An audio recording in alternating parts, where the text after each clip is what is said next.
Hey everybody, these stories are going to be different from my other content.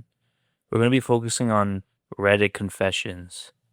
Some are very disturbing, and on the material, if they're too much, you may want to skip this video. With that said, sit back and relax. Life sucks being a predator. I'm a male in my early 20s, still in college, and before anyone freaks out, I'm not going to go out and R-word a young person. Seriously, gay people don't go around R-wording men. Straight people don't go around R-wording women. Why the fuck does everyone think preds are going to go crazy and R-word the first young person who looks cute? By the way, I'm gay. Also, I have to refer to them as young people in this context, instead of an actual name. But yes, we are talking about a little person. Very disgusting. I've been this way for a while. No parental abuse, no early childhood accidents or incidents in high school. I kept wondering why other kids could feel adults attractive. I waited for myself to start being attracted to older people, but it never really happened. Now I'm almost done with college, and after several failed relationships with people my own age, I'm pretty much ready to give up. I'm tired of not letting my partners down. I'm tired of not feeling the same way back. Jesus, when we have intimacy, I can't even finish without fantasizing about younger people. My sister knows I'm set up to get help. I'm so tired of people saying help is the solution, as if people have any idea what help entails. Am I going to discover that I'm actually attracted to people my age? And my attraction to a younger people is part of a traumatic childhood I don't remember? Maybe I'll be told that I just have to develop coping mechanisms for dealing with the fact I'll never be able to get into a kind of relationship I want to be in. Or maybe I'll go through some therapy to convert me to a more normal, intimate preference. The same kind that homosexuals of the past were forced through. And you know what the worst part about this is? More than the fear and the paranoia and the chronic anxiety, it's the fact that I can't even trust my own judgment anymore. I've tried so hard to convince myself that having intimacy with young people is inherently wrong, but I really can't. It doesn't make sense to me that having a finishing would be fundamentally detrimental, and think that anything beyond that is a factor of culture and society. But who am I to say that? I'm probably wrong anyway. After all, 99% of the rest of the world disagrees. I see people online be racist. I see religious people openly talk about how they know God exists. All these groups of people are so sure of themselves. Maybe I'm just as delusional as they are, but it really doesn't matter, because as I said, I wouldn't want to get into a relationship with a younger person, at this point anyway. And really, I don't care if I'm right or wrong, or why I feel this way, because at the end of the day, I'm still in the same position. Maybe in 100 years, people will look back and wonder why everyone hated predators. Or maybe someone will invent a cure that curses being a predator, and no one will have to deal with it anymore. In any case, none of that's going to happen in my lifetime.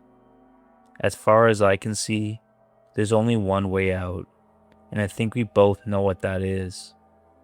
I guess I should probably state my opinion on intimacy in general, and see if anyone convinced me otherwise.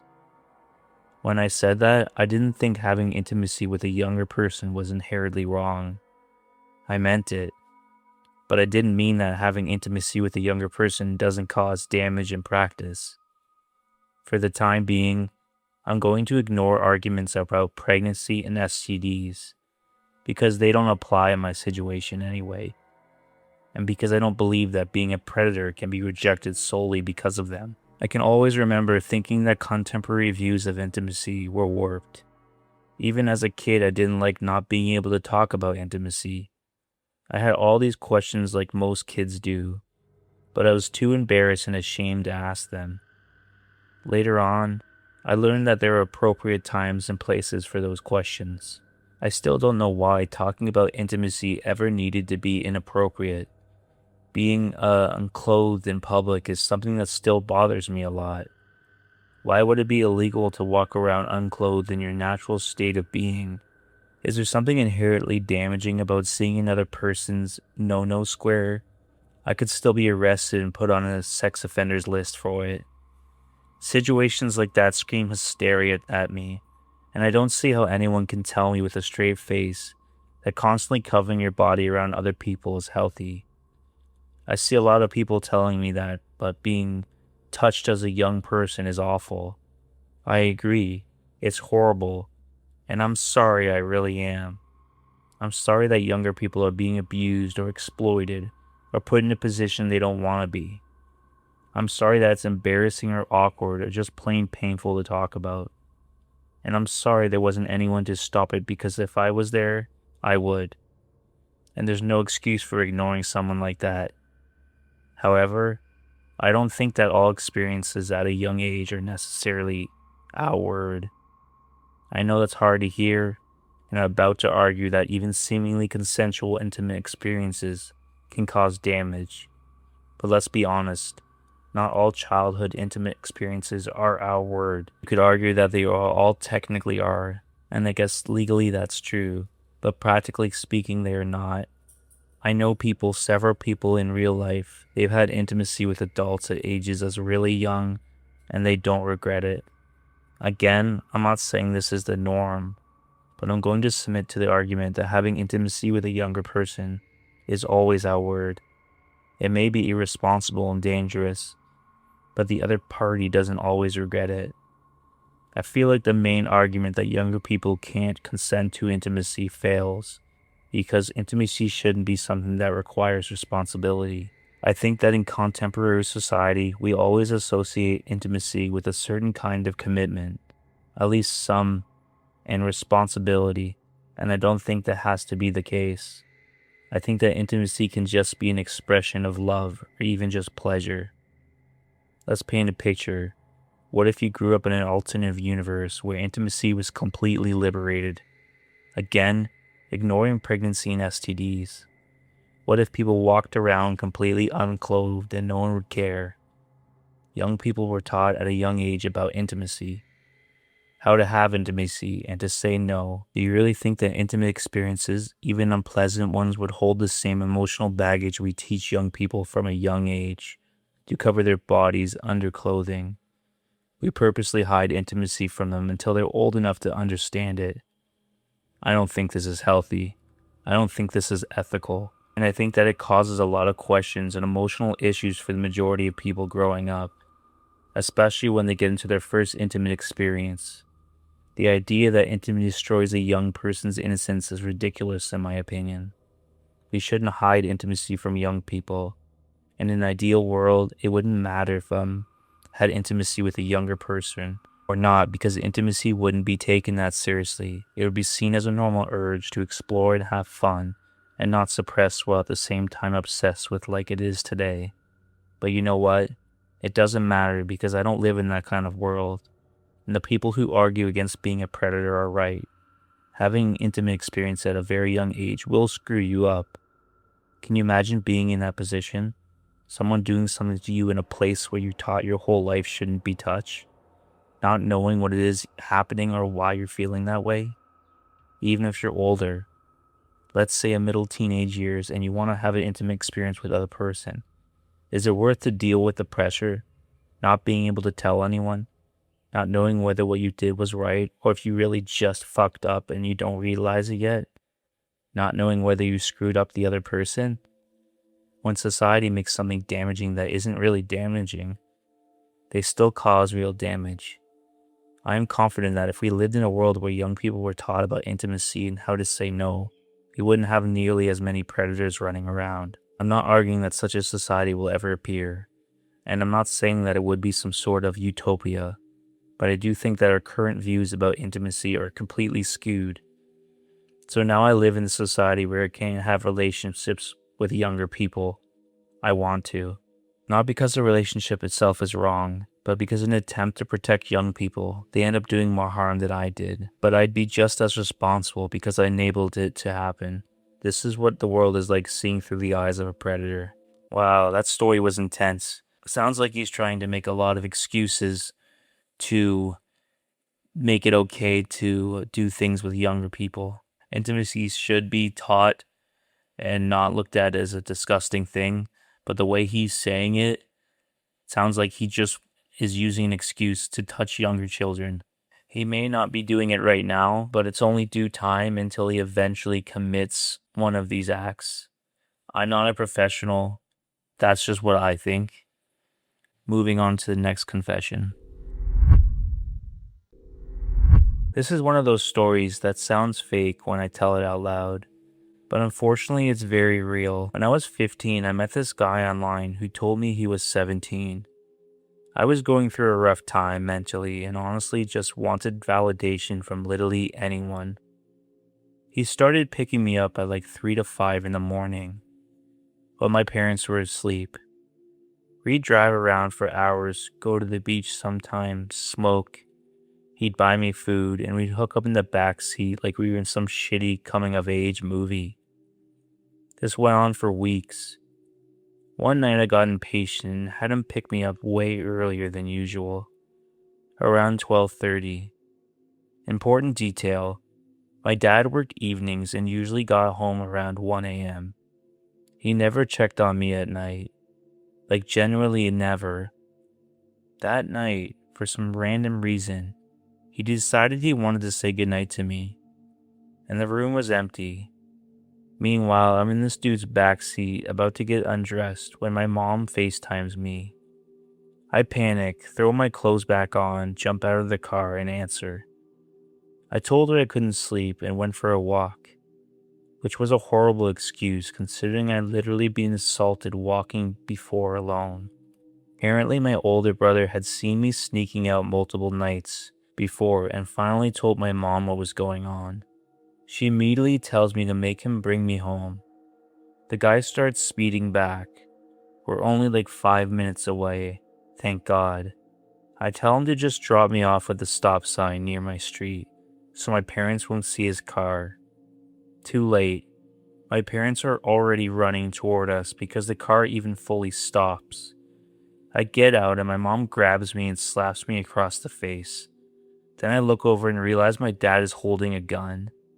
He smashes the guy's window and tries dragging him out. The guy floors it out of fear, and my dad starts shooting at the car immediately.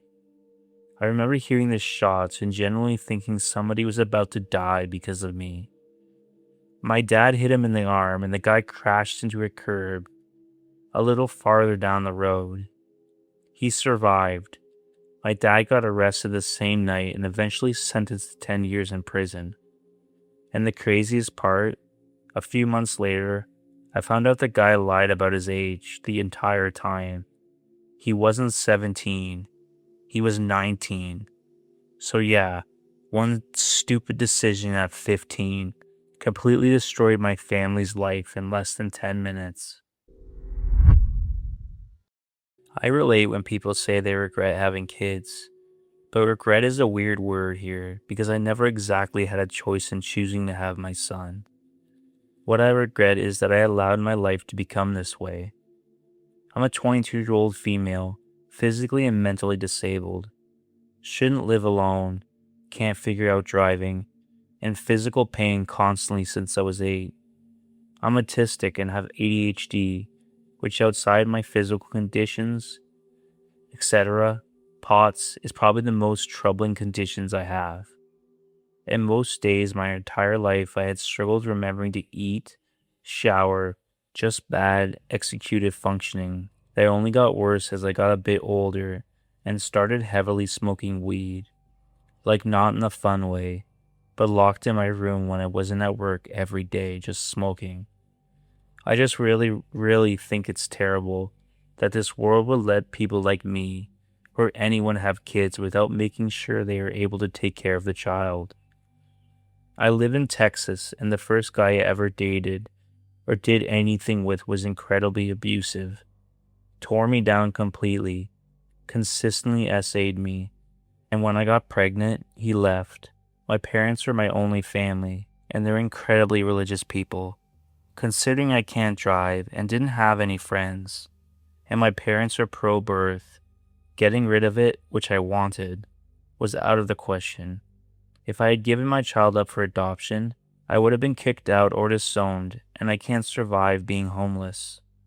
So now, here I am, with an almost 2-year-old. I'd never let my son know any of this when he's older. None of this is his fault, but the body and life I just don't recognize anymore. I haven't seen a single human outside my household. I work full-time, the grocery store, and his doctor is nearly 2 years.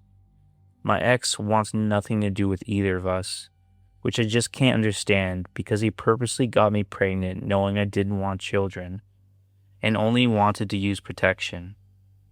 My parents watch my son while I'm at work, but not outside of that, because they both say they've done their time raising kids. They're getting older, both valid points, and that it was my fault for getting pregnant, so naturally he's my responsibility. My entire life I had truly set my heart on living a childless life. I've never enjoyed kids and I've never felt a maternal bone in my body, but I've always had to mask to get by in public, and so that's just what I do now, all day, every day. My mother always told me I'd change my mind about wanting children once. I had one, like she did, and now of course she holds her being right over me, and insisting it's cruel to only have one child, because she was an only child and grew up lonely. But while I love my son because he's physically here, if I could go back and I would. To be clear, I'm never having more children, unless I'm forced to it again. I never wanted kids in the first place, because I'm smart enough to know someone with my genes really shouldn't reproduce. I get so sad thinking about how I can't imagine anyone would want somebody like me. My son is so sweet, so smart, but I wish he wasn't mine.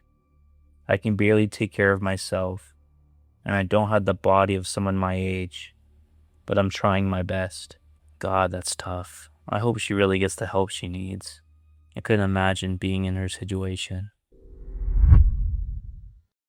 Hey everyone, I know those were some really rough stories. If you guys did enjoy these stories and you want to hear more, please leave a like, comment, or subscribe. And as always, stay depraved.